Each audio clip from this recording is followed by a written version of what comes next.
Hello there and good afternoon. It is the 11th of December, getting close to Christmas now, and you are with us once again for our weekly Ukraine War question and answer session with Professor Michael Clarke. Michael, thank you very much for being with us. Before we get going, I want to remind you, well, first of all, let me thank you all for being with us and for submitting all your questions, but I want to remind you about our new Hotspot show, which you can also find on our YouTube channel, where we go behind the scenes, behind the lines with Alex Crawford and Stuart Ramsey and their teams to some of the world's most challenging places. You can watch the short films on the Sky News Hotspots YouTube channel. So far, we've been to Syria, Haiti, the West Bank, and this Sunday there's a new episode from Alex and team where they're on the hunt for ISIS in the mountains of Somalia. That is one that I'm definitely looking forward to watching. Alex's, both of their reporting is always fantastic, exemplary reporting. All right, so you can catch that at 1 p.m. this Sunday on our Sky News Hotspots YouTube channel. So make sure you take a look and subscribe when you do so. All right, Michael, why don't we get on with this week's Q&A. Again, thank you for submitting your questions. As always, if you have questions that occur to you as we're going along, send them in and we'll put them to the professor. Let's get started with those comments that have been made by the NATO chief, Mark Rutte, this afternoon. He was in Berlin and he's warned that the alliance needs to be ready for war on a scale seen by our grandparents and great-grandparents, referring to, of course, the world wars. Michael, what's your sense of what Rutte's saying? Well, I think there's a political and a sort of philosophical basis to what he's saying. The political basis is to bring people along to the idea that peace is not inevitable, that we're not entitled to a peaceful Europe just by wishing for it, and that we've got to be prepared to face reality, which is getting darker all the time. So the political job here is that as Secretary General of NATO, I'm speaking truth to power. He's also saying it, of course, partly towards to the White House, to say that we in Europe understand the challenges we face and we've got to face them properly. So there's a political side to it. The philosophical side is, in a way, is a bit more alarming because, I mean, what he's saying is that, our grandparents and great-grandparents were more typical of Europeans who've lived for the last 1,000 years, who lived in a state of insecurity. Yep. And the security that we've taken for granted for the last 80-odd years is actually untypical.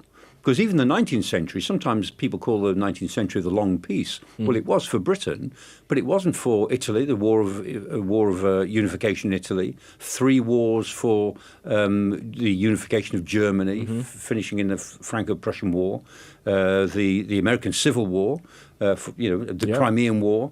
Even the 19th century, involved some cataclysmic wars. And so, in a sense, what he was saying is that philosophically, we have to accept the fact that European history, world history in general, is replete with major conflicts. So if we face it, then we've got a better chance of avoiding it because the issue is deterrence. We can only avoid the war that we really don't want to fight by being prepared, really prepared to fight it. We have to deter war. And the issue is that we made it very clear, the Russians are in a different psychological state to the Russia that we've known for a long time. They're not really interested in peaceful coexistence. They're interested in dominating Western Europe. They want to, reassert their control over certain areas, and they want to influence the rest. And we see, Russian blackmail all the time, and it's increasing. And the Russians now, presumably, feel that they've got a real opportunity if the United States is becoming isolationist. We're not sure yet, but that looks like the direction of travel of the Trump policy. If the US is becoming isolationist, then the Europeans are vulnerable to Russian pressure. So the only way to deal with that pressure is to be serious about our defence. And it's not a nice message, and it is one that is a bit, people say it's depressing, or it's sobering. It's sobering. Definitely. And so we mustn't rush into the psychology of war, but we have to move more quickly into the psychology of being able to fight a war. And he's also pointing out, I think, look at the cost and the human misery that is caused by major wars in history, including in our relatively recent history. Compare that cost and that misery against the efforts we need to make now to avoid it in the future. That was his message. But that's the problem, isn't it, Michael? Because we have become used to this peace, this peace dividend that has made all our lives comfortable. we're probably more comfortable now than Yeah. we have been for, the past 30, 40, 50 years because of the way technology has improved all of our lives. And Mark Rutte's not the first person, he won't be the last, I'm sure, to use this kind of rhetoric to prepare us for something that's coming. I mean, just last week I did an interview with Ray Mears, of course, the survivalist, talking about war preparedness. Yeah. The government are talking about being prepared for war. Countries in Europe, Sweden, Finland, other nations have updated their crisis handbooks, what to do if a war is coming. I mean, Michael, look, you're a historian. You've seen a lot and written a lot about this sort of stuff. We've never talked about this sort of thing in this way, have we? In recent times? The only comparable thing in my lifetime was Protect and Survive, The nuclear, which was about nuclear Yeah. war in the 1960s. And the fear in the 60s of a nuclear exchange that might come out of the blue. I mean, it was never that likely, but in theory it might have. But the idea of a nuclear attack on Britain, and what would the public do? What should the public do?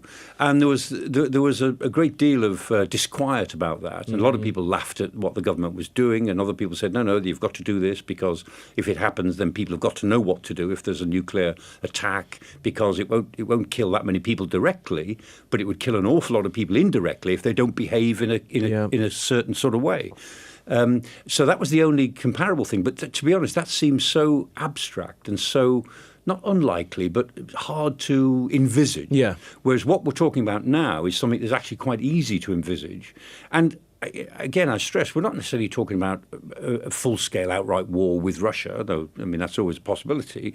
But what we are realistically talking about is the possibility of a militarized conflict with Russia, a militarized confrontation. In my view, I think it would be at sea or in the air. I think it may be coming, sooner rather than later, by which I mean during the course of the Trump presidency, when the Russians will feel, and Putin will feel, that this is his moment, this is his opportunity. He's not going to let an opportunity of having a leader like that go to waste, is it? And if he feels that the transatlantic alliance is split, at least for now, and maybe forever, who knows?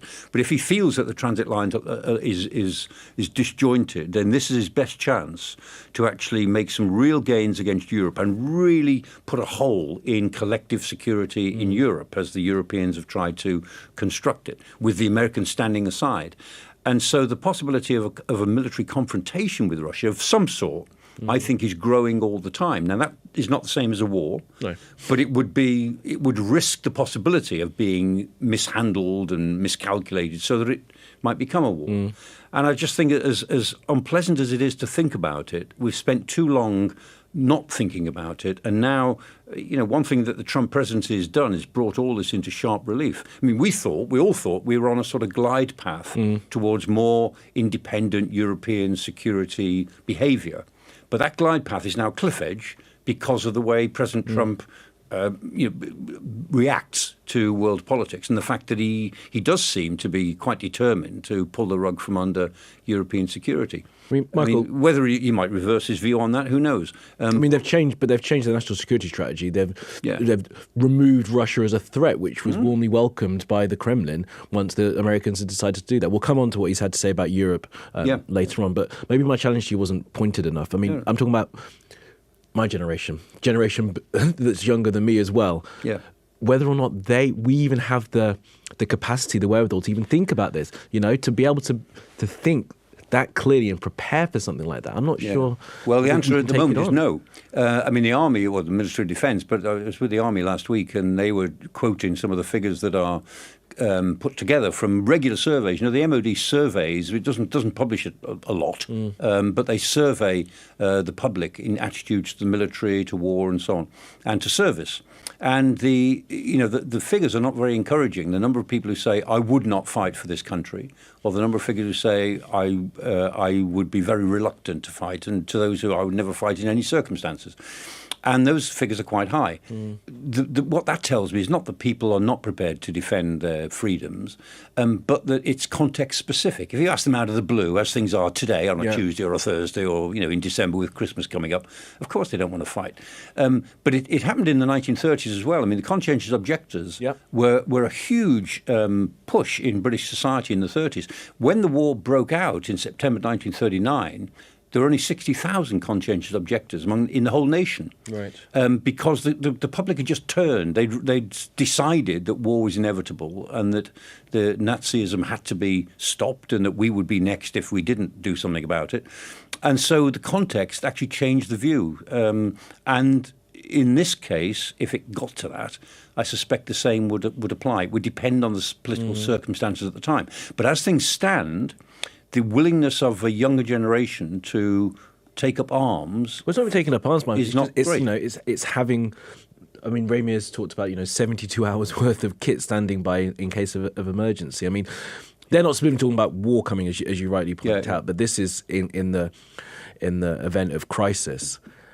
I'm not sure if we can take on that kind of thought, really, in this country. But, it's interesting you say that, because a lot of it comes through resilience. I mean, I had people write to me occasionally asking me advice on this or that.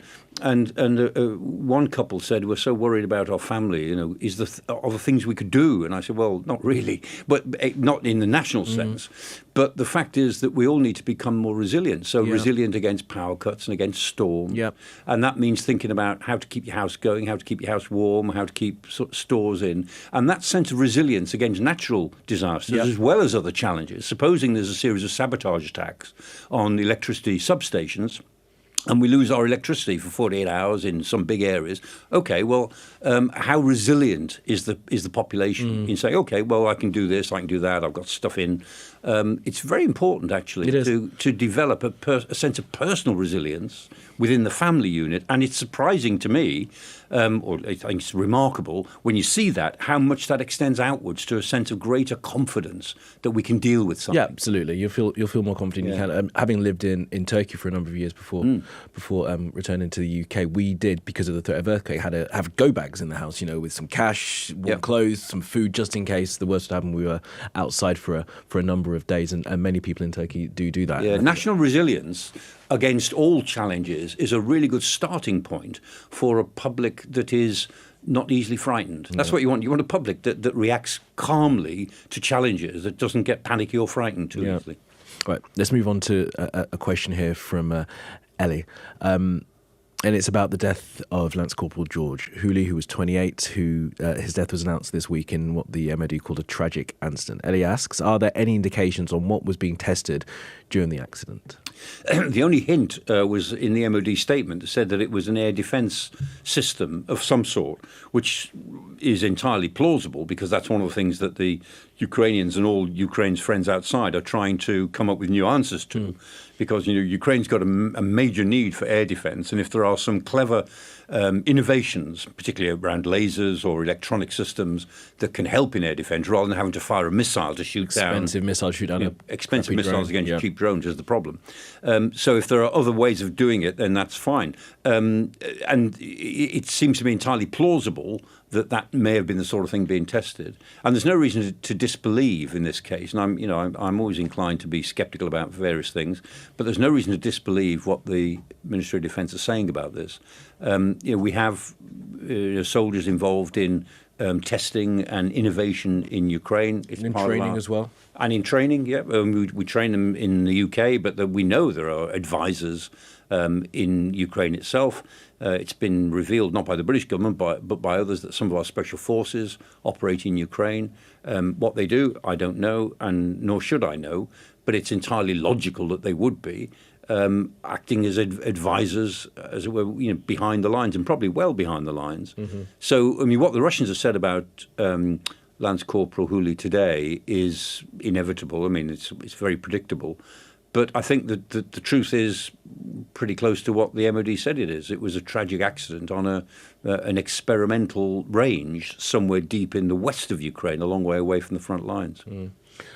As you say, the Russians are making use of this as part of their propaganda. I'm not going to read some of the headlines that are coming off Russian television, but they're saying it would justify an attack on the UK. But it plays to their narrative. And again, they try and saber rattle by saying, well, that means we'll regard any foreign troops in Ukraine as fair targets. Right. And, look at all the foreign troops fighting for Russia inside Ukraine. Chinese troops have turned up there in some quite significant numbers, not thousands, but dozens, who the Chinese say nothing to do with us, which could be true.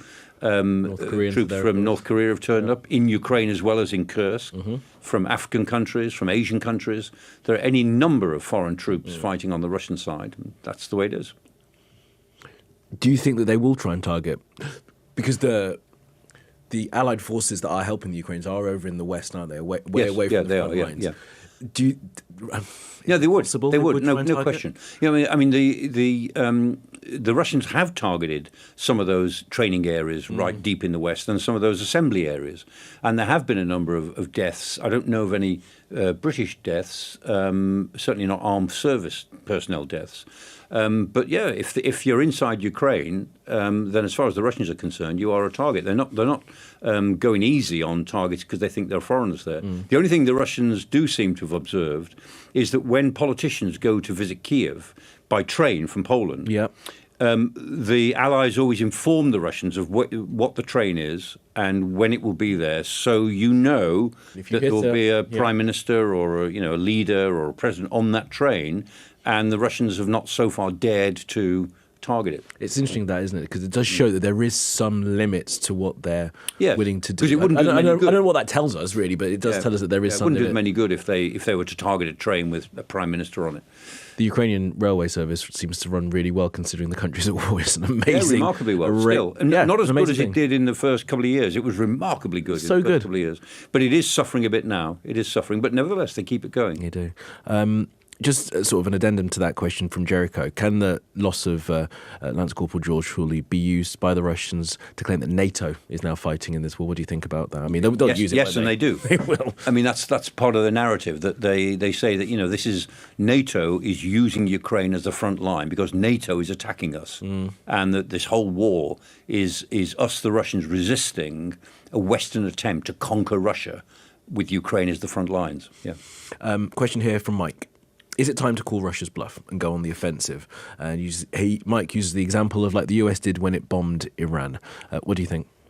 Well, I think it's time. It's going on the offensive is not what we've ever wanted to do. I mean, the West wants to help Ukraine resist this attack. Certainly doesn't want to attack Russia directly. We have no interest in doing that, and it would be a very foolish and dangerous thing to do. But I take what Mike is saying, that the West is trying to be more proactive. Not a question of calling Russia's bluff, but be proactive. Because one of the problems of this whole war from 2022 is that the Russians are still setting the agenda. They do something, and we react to it, and they do something else, and we react to it. And it's very difficult to get out of that pattern. It's known in the business as escalation dominance. Somehow you've got to escalate, so the other side have got to react to you. So you call the shots, and that gives you a political. It's not just a question of being better, but it gives you political leverage. If you call the shots on something that's going on the ground. And so there is a case for saying that the West needs to be more proactive. And I suspect we're getting to that point early next year, because if the Ukrainians are going to suffer a withdrawal of US support, hasn't happened yet, and it may not, but if it does, then the Europeans are going to have to decide, are they going to be more proactive in helping Ukraine, say by having a no-fly zone inside Ukraine, or putting European forces into Western Ukraine to release Ukrainian forces to go to the front. In other words, having a screening force along the Belarusian border, which is something the Ukrainians have to do. They have to keep an eye on what the Belarusians are doing. They're not too bothered about it, but they need a force there. But it ties up numbers of it, doesn't it? Exactly. So there are ways in which you could imagine, and it is being discussed, that the Europeans could actually help Ukraine more directly by being involved in the air or at sea or on the land in Ukraine. Is that calling Russia's bluff? Well, maybe it is in a way, but it's more proactive. But it would have to be careful. It has to be done carefully, and it will be risky. But I think that's the territory we might find ourselves in next year if the Americans pull the rug from under Ukraine in terms of the military help they're giving them at the moment. It's like you can read my screen, because we've had some questions come in from people watching on YouTube. Joshua Phillips with almost exactly that question. Oh, right. Asking, thank you for this, Joshua, and seems like you and Michael are simpatico at the moment with your thinking. Are we headed for European troops on Ukrainian soil if America takes a step back from peace talks? I'll just add to this that when I did speak to Anders Fogh Rasmussen a month or so ago, he did say call Russia's bluff. Yeah. Send in that peacekeeping force if you need to with European troops. Just do it. Because Rasmussen was very bullish about that. He always was. When he was Secretary General of NATO, he really shook the place up. He said, "They die." He was very. I heard lots and lots of stories. Okay. Rasmussen. Yeah. But he's a canny operator, and you're absolutely right. That's his sort of view that we've got to get ahead of it. Tony Radakin, our previous Chief of Defence Staff, Admiral Tony Radakin, he had the same view, and I remember he talked to me before he became CDS, before he was CDS, when he was first Sea Lord.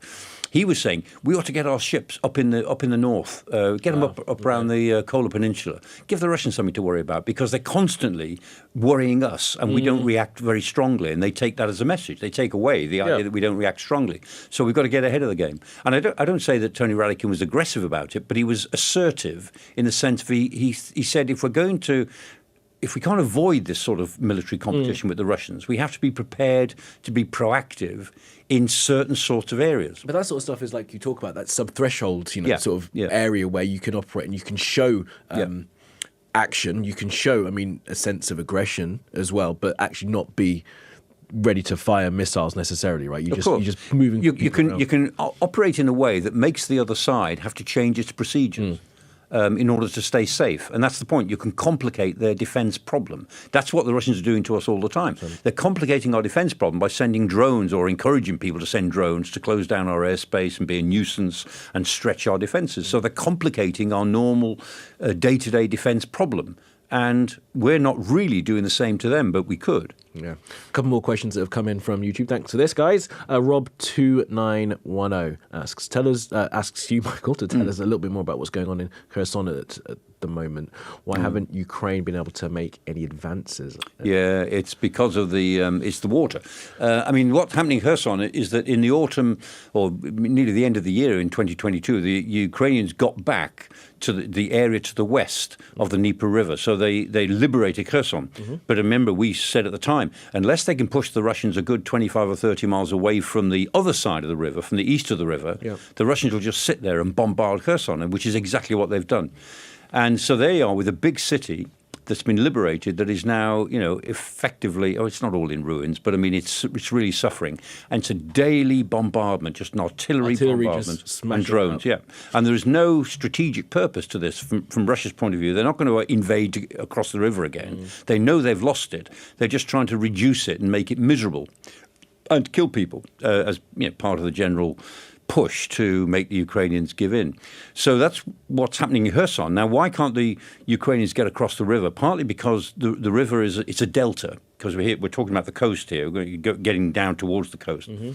And there's an awful lot of water, an awful lot of tributaries and marshes.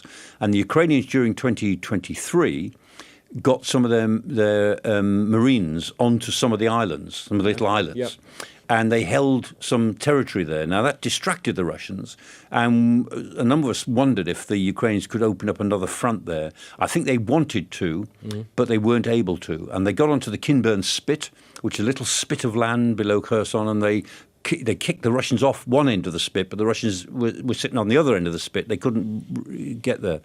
So the situation in Kherson is that the Ukrainians have not been able to get over the physical obstacles of mounting a real offensive, and they would have pushed towards Zaporizhia, towards Orikhiv if they could. But they did force the Russians to divert quite a lot of forces to stop them doing it. So I think from a military point of view, they would probably say it was a worthwhile push. It didn't get us all that far, but it certainly distracted the Russians, and it brought a lot of Russian units down here, which would otherwise have been fighting in the Donbass. So it's there for a bit. It was a sort of 50-50 outcome, really. There is plenty of news about what's happening in Kherson, and none of it's good. It's described as a ghost town in some of these articles I'm looking at here, and there's a piece here about a bombing of a hospital just yesterday. Three goes on day after day. Wounded. And because all the news is all at the moment about Pokrovsk and Minarabad and so on, people forget what's happening in Kherson. It's just a daily grind for the population, and there's no military value in it whatsoever for the Russians. Awful. All right, let's move on to another question here. This one's draw on some of your knowledge, Michael, about special forces. Again, this is coming from YouTube. Jordan Killjoy 6 asks, what is 21 SAS and 23 SAS's role in modern operations? Would they revert to Cold War roles if there is continued conflict with Russia behind enemy lines or intel gathering? I mean, it sounds very specific. These are 2-1 and 2-2, yeah. These are 2-1 and 2-3, he's asking. But anyway, go on, you tell me. 2-1, 2-2 and 2-3. I mean, and there's a reserve as well. Okay. And there's an artists. Who it is the artists. They call themselves. It sounds like something of 8.5 Optimum. Yeah. You know, special forces artists. But that goes back to the Second World War. Right, a lot of creative people who became special forces. There's another one actually called the Honourable Artillery Regiment. The Honourable Artillery Company, who are in East London, and it sounds like the greatest sinecure in the world. And if you go there, you think, what a bunch of actors. Yeah, but Actually, the Honourable Artillery Company does astonishing things that you only hear about 20 or 30 years later. How interesting. Along with the fannies, right? The first aid nursing yeomanry, all women, and they won't resile from that title, the fannies. Everybody laughs. But the fannies, again, a lot of intelligence, a lot of health stuff. But you'd be amazed at what some of those young women do when it comes to real operations. Anyway, right, so 2-1, 2-2, 2-3 SAS. What the SAS and the SBS, Special Boat Service, what they concentrate on is reconnaissance, right? So they are trained to commit paralysing violence if necessary. They are trained to clear buildings. They are trained to move in and just take over somewhere with literally, I'm serious, paralysing violence. Is that the language that they use in the handbook? Yeah, that's what they do. Right. They know how to do that. Sterling, a guy who really got the SS together, he said when you enter a room that you've got to take over, you should, as you break through the door, you shoot the person nearest to you, then shoot the person who moves first because they've got their wits about them, and then shoot the others as you think. Wow. And that was his view, you know. So it's all paralysing stuff. However, the real purpose of the special forces what makes them special is their ability to exist in any environment and keep quiet and observe. So they're reconnaissance. And, you know, a special forces unit, I mean, it might be 3 men who just sit in the desert or in the mountains for weeks on end, and they can just exist. And they just report what they see, and then they can get themselves in, they can get themselves out, and they look after themselves. And that's what makes them special, their ability to be a forward-based reconnaissance unit. And if necessary, they'll resort to violence. But the most important thing for special forces people is not to be seen, not to be known. And it also applies, this comes from the Northern Ireland stuff, the Special Reconnaissance Unit was involved in counter-terrorism in Britain. And, you know, I mean, there's some accounts that are out there in the public domain now, so I'm not saying anything that isn't generally known. Some of them would sit as they'd be homeless in London. And they would keep clothes which were filthy and were stinking. And they put these filthy, stinking clothes on, and they go and sit in a doorway and douse themselves in alcohol, and they'd be spat on and kicked by people walking past. And they'd sit in a doorway and they would observe.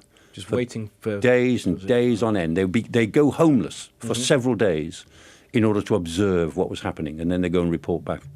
That's what makes them special, their ability to get in and out and observe.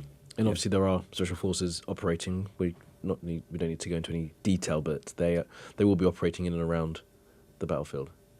They may be. I honestly don't know. I'm not being coy about it. I honestly don't know. But I mean, they operate as forward air controllers, which I don't think would be relevant in this case because I don't think the Ukrainians are using air power in the way that they would have wanted to. But if they may be doing reconnaissance, but they may be just acting as advisors. That's also possible. Yeah. Advisors does a lot of work sometimes, doesn't it? Yes, the word advisors. It's heavy lifting, that word. Yeah, there's a lot of word there. All right, let's move on to a question here about Trump's doctrine and views on Europe, as I said we would. He's called European leaders weak. He said that they were looking at civilizational collapse in Europe. I mean, some of the greatest hits of Donald Trump's attacking European allies. Do you think European leaders are weak, as Trump said? And this question here from Kimberly. Sorry, Kimberly. She says, I think they look united and stronger than America. Is she wrong, she says? And then she thanks you for... No, I don't think she is. I mean, European leaders are, all leaders look weak at the time. It's when you look back on leaders, you think, oh, well, wouldn't it be nice if we could go back 10 years and have those leaders? At the time, all leaders attract a lot of criticism. But I think one of the things that comes through with this is that our leaders are, in one sense, weak because they're all politically beset at home. They're not strong domestically. So Keir Starmer's got his problems domestically. Macron is in a sense a lame duck French president, even though he tries to get through that. Friedrich Merz of Germany, I mean, he's got big domestic problems, even though he's a very assertive, very imaginative sort of man who reassures foreigners, the rest of us, that he really knows what he's talking about, and he does. But he's in a weak domestic position. And Giorgia Meloni, I mean, the other of the big four, Italy. Yeah. I mean, Giorgia Meloni, she's a very strong character, very interesting character. But she, too, has got a lot of coalition problems. So all of these leaders are having to deal with, as it were, the world at their backs. They're having to deal with the problem of being stabbed in the back at their own on their own domestic front, as well as confronting these problems internationally. Now, I think they are confronting these problems internationally pretty well, because as our question, who's the question? Kimberly. Sorry? Kimberly. Well, thanks, Kimberly. I think that's a very perceptive comment, that they are actually acting in a much more united way than you might have imagined they would a couple of years ago, certainly 5 or 6 years ago. And what's happened, what's interesting about this, it's nothing to do with Brexit. It's nothing to do with the European Union. Here we are in Europe with a major strategic problem, and the big four, which is Britain, France, Germany, Italy, and particularly the E3, because Italy is kind of only just in the big four at the moment, but the big three, so Britain, France, Germany, are really trying to make the running. And I thought it was very interesting. You know, last week, Zelenskyy was in Downing Street, and Friedrich Merz and Macron were there. And they're on the steps of Downing Street. There were these three men. And I thought, gosh, in a previous era, this would have been a huge event. Huge moment. Absolutely. Leaders, the state leaders of three big European countries all standing together. But there they were, just three middle-aged men sorting each other out, talking to their friend Zelenskyy. Well, they just hastily arranged that, hadn't they? You know, because he'd come back from Miami or wherever they'd been negotiating. Exactly. And I thought either it's a sign of how poor Europe is in world politics, that the biggest three leaders in Europe just stand together on the doorstep looking as if they're trying to organise themselves, or it's a sign of how united they are, the fact that we've got three proactive leaders who are doing their best in a very difficult situation regarding Ukraine. I couldn't make up my mind whether I liked the image or not, to be honest. I think I like the image, if I can have an opinion on that sort of thing. And I think what it tells us as well at this point of these European leaders is that it's a united cause. There's no sense, and this is maybe what Kimberly's touching on here, there's no sense that there are strong movements in anywhere, any European nation, apart from the nations that we're talking about, like Hungary or wherever else, that aren't supportive of Ukraine. But there are strong movements within them to not be supportive of Ukraine. If you think back to the Iraq War, I mean, the French didn't get involved in that, did they? They didn't want any part of it. There's another thing as well in this, Kamali. When you look at European politics over the last 40, 50 years, there's a sort of reality to all of this, that of the big four, when two or three of those four are united, things happen. But if you can't get more than two of them on board, if only two of them want something to happen, it tends not to. But if you get three or four of them united on something, it tends to happen, because it overlays the institutional issues, the EU issues, the NATO issues. You've got the four big nations. If they agree that you've got to get on with something, it tends to happen. And it's always 2 out of 4 isn't enough, 3 out of 4, and it works. Tips it over. Yeah. That's what you need. Well, let's hope they do get on with it and get something sorted. I mean, plans are in place, aren't they? We'll see what happens if the war ever comes to a pause. Now, Lobo asks, do you think whoever comes into office after Trump will be willing to undo most of what he has done, be they Democrat or Republican, or are we now living in a new world viewpoint? It's a really good point, actually. Yeah, I think the short answer is no. There's no going back for the United States. I mean, we don't really know what Trumpism is going to work out like. It's only the first year of it at the moment, and it's full of deliberate confusions and deliberate proactiveness. They say keeping the agenda moving, flood the zone, as they say, do so much that nobody muzzle velocity. Exactly. Yeah. So that will settle down at some point. And we'll see what 4 years of President Trump really works out at. But I don't think, even if there's a sort of big democratic comeback in 2028, America won't be the same again, because it's not all about Trump. It's not all about the moods of this one man. Trump and Trumpism is a phenomenon that's been developing in America in the way the Republican Party has gone since 2004, 2006, 2008. I mean, remember the Tea Party movement in the Republican Paul Ryan Party? And the rest of those guys. Exactly. I mean, Sarah Palin, all that sort of stuff. You can draw a pretty straight line between that assertiveness, that sort of isolationist tendency, getting stronger and stronger and stronger, through to 2 Trump presidencies. And the second Trump presidency, the Americans knew what they were getting. Nobody could say that it was an experiment with Trump. They knew what he was going to be like, and here he is. So I think that there's no going back on that. I also think that depending on how the economy does in the United States, and it might do okay, then the possibility of a Trumpist candidate following him is entirely plausible. So there may well be, a Trump successor for another 8 years in the White House. So this Trumpist period might be 12 years, might even be longer than that. And the America that emerges from it will be a very different country, both domestically and in foreign affairs. And as I always say, domestically, whether MAGA America is the real America or is going to become the real America, we just don't know. And I think that's a 10-year battle that's being fought now in the States. But the MAGA America we face now, in terms of international affairs, is a reality. Yeah. And that's not going to change soon. And the changes that we're already seeing now this year will be very, very hard to unravel. So I think we're going into an isolationist America. I think the transatlantic relationship is in deep trouble now. It wasn't a year ago, but it is now. And we won't get back to the world that we had in, say, 2022, when we were all really impressed with, after the Russian invasion, how united NATO seemed, the EU seemed. We thought, gosh, this is the way it should be. It sounded pretty good. And, Joe Biden gave a famous speech on the 26th of March, 2022, just a couple of weeks after the invasion, at Warsaw Castle. And he said in that speech, very clearly, he said, this is not just about Ukraine. This is about freedom versus tyranny. It's about the rule of law versus brute force. It's about democracy versus dictatorship. That's what it's about. And we all thought, yeah, that's exactly it. And we were really impressed with ourselves. And sadly, that's not where we are now. No, the rhetoric was right. The action didn't back it up. I prefer to call it Trumpishness rather than Trumpism. Trumpishness. And we'll see if that That's a good one. Yeah. J.D. Vance made it very clear how he feels. So if he's the next one, when he spoke at the Munich Security Conference, if he's the one who takes over, then I think we can see this continuing. But just to give a silver lining to it, if I may, if it encourages Europe to look after its own defence, improve our military-industrial complex and make sure that we can continue to defend ourselves without the help of the United States. I don't think there's anything bad in that. Yeah, on the sheer law of averages, some of the things that emerge from a period of great disruption can turn out to be beneficial. And so, I think history will judge. I think it'll judge Trump extremely harshly, but it will also, I think, say that the effect of Trump was actually beneficial on the Europeans' self-characterization of their own security. And I think that's one of the. You should say it's a silver lining. It's a pretty big silver lining, actually. Not bad. And they might also say that if the one great achievement of the first Trump presidency was the Abraham Accord, I think that's going to get lost in the second one. But if it isn't, if the Abraham Accords lead to a new deal in the Middle East post Netanyahu, whenever that turns out to be, that might go down in history as a big plus from the Trump approach to things.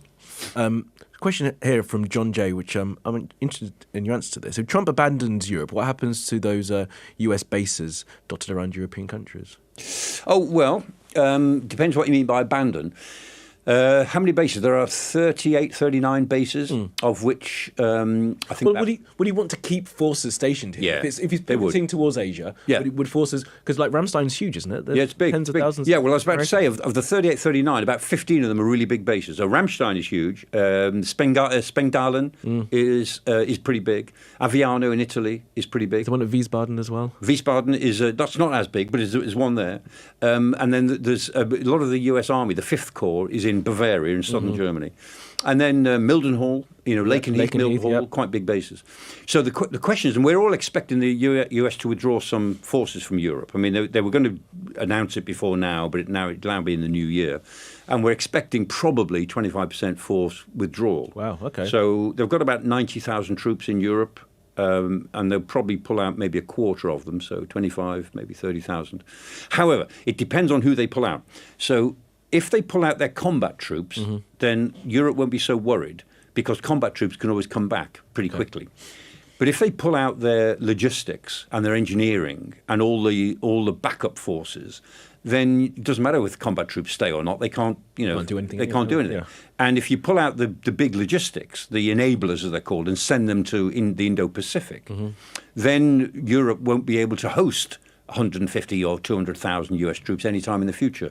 So it rather depends on who they pull out. I think that they'll pull out some of the combat divisions because that keeps the options open. Yeah. And the other thing to say is that, the way it's talked about in the American political system is that, why are we paying for all these American troops in Europe? Well, okay, take them home, and it's much more expensive to garrison them in America than it is anywhere in Europe. Yeah. I mean, head for head, it is cheaper to have somebody garrisoned in Europe than it is in Texas or California or Norfolk, Virginia.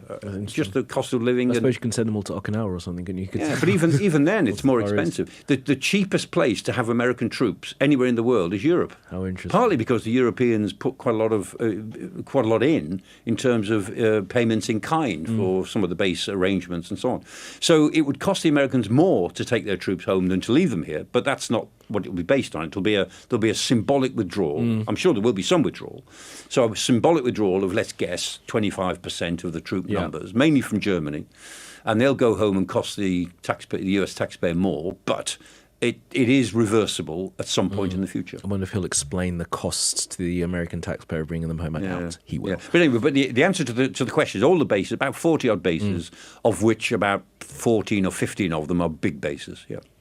All right, let's move on to a question from H. After any potential peace deal is made, how successfully could Ukraine defend its remaining territory to prevent Russian attack? Could it mine the border with Russia to prevent or stall another attack? I mean, they've built up defensive lines, haven't they? And of course, now with the use of drones, that kind of drone shield is what I imagine. You can create a drone. You can create a drone net of sorts and a bit of a shield or a reasonable shield, and you can mine the borders the way Sorovikin did in mining the areas. I mean, the Sorovikin line. If you remember that south of Kharkiv, in the southern Zaporizhia, when they knew that the Ukrainians were going to try and push it in 2023, and the minefields was intense, absolutely intense, and they seemed to work. So you could do that, but ultimately, minefields only slow down an attacker. They don't stop them. It just complicates their life and means that they have to use special technology to get through the minefields. So yes, you could have a zone. The Ukrainians could have a zone, but it wouldn't necessarily stop a determined Russian attempt to move westwards from that zone. It would give them some comfort, but it wouldn't stop it. The only thing that would stop it is back to deterrence, the knowledge that either European forces were sitting in Ukraine ready to fight for them, which is hard to imagine at the moment, and even harder to imagine that they are backed up by American forces or an American guarantee. And that's more or less out the window in present circumstances. Wouldn't have been if Joe Biden or a Democratic president was sitting in the White House now. That might still be plausible, if not likely, but certainly plausible. It's not plausible at the moment at all. So the conclusion I'm led to is that there is no physical solution to Ukraine's security problem if it gives up the fortress cities in the Donbass. Right. The only security they can have is by being heavily armed and being backed by their allies in some way, and that's a long-term aspiration. It's not something they could create, by the spring of next year. Right, let's move on to the last one, and it kind of links to this point and how Ukraine can afford to defend itself and maintain itself.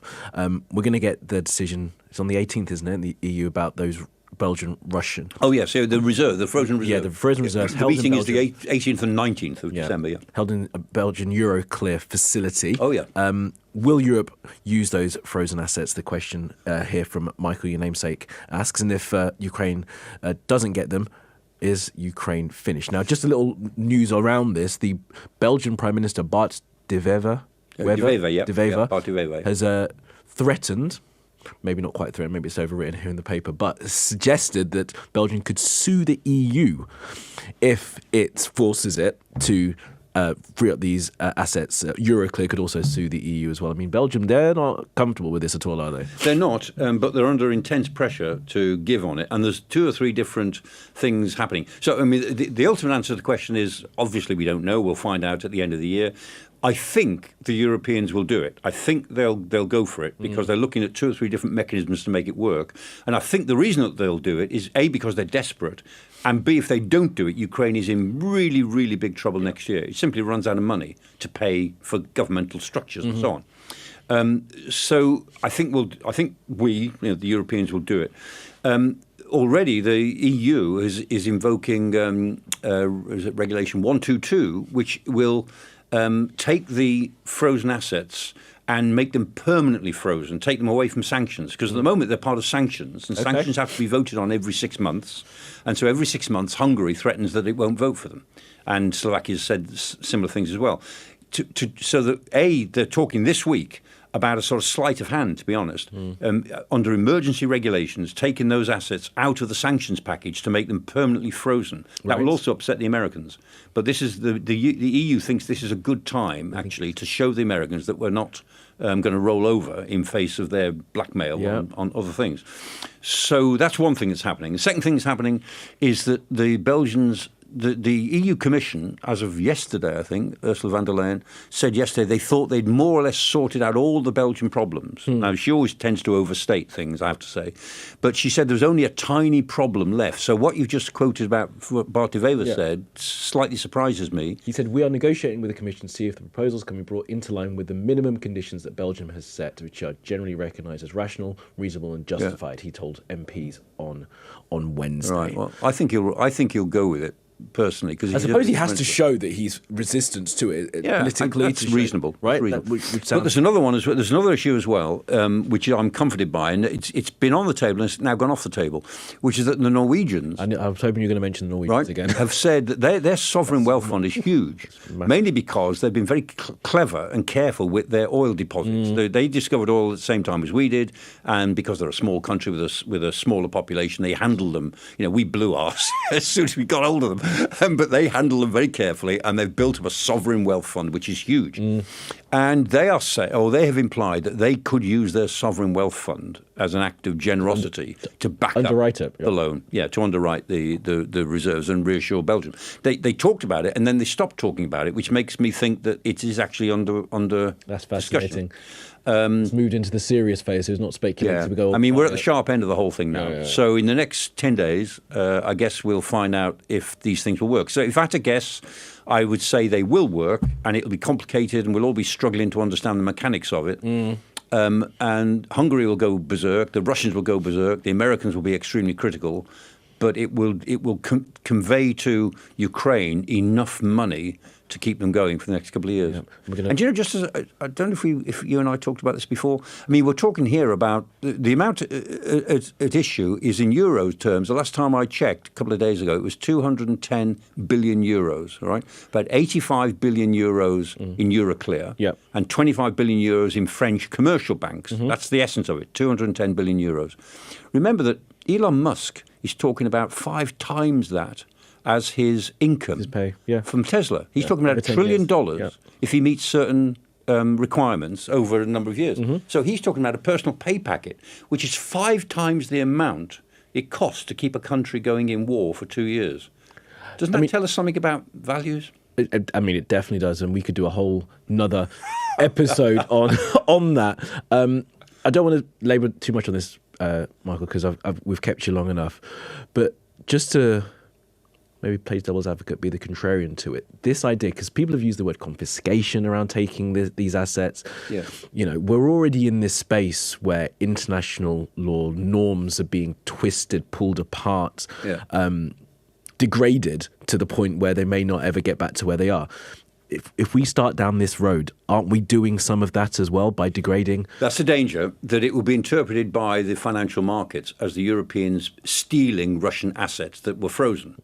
And the Europeans are trying very hard. And the reason that we worry about that, not is because we worry about what the Russians think anymore on this, but that it would undermine confidence in investing in Europe and keeping money might get taken away at one point. So that's the worry, which is why the Europeans are saying, look, we're not giving this money away. We're using it. We've frozen it, as we are legally entitled to do, and it happens all over the world in different ways. We've frozen it, and we're using the capital as a guarantor for a loan. So we're giving Ukraine a loan set against these assets. Now, if the war comes to an end and the Russians pay reparations, then it's their money again. And we'll cross that bridge when we come to it, is what they're saying. So we're not giving the money away, but we're using this frozen asset, which is a big frozen asset, as a guarantor of a loan, a long-term sort of 40, 50-year loan that we would give to Ukraine, which is not so different to what was created for Britain in the Second World War. Loans that Lend-Lease, we only finished paying off in, was it 2014, 2015? Yeah, not long ago. Precedent's there. All right, Michael, we've kept you 50 minutes there. Thank you so much for that. Really appreciate you, as always, and appreciate you guys for being with us. Remember to keep an eye out. We are going to have our end-of-the-year review coming up. We're going to be filming that next week, so there will be some details coming through our social media channels to let you guys know how you can become involved in that. We're going to want questions for you to put to Professor Clarke. So stay tuned for that. If that's what you do on the internet, stay tuned. I mean, keep your laptops open. All right. Thanks for being with us, and we'll see you again next week.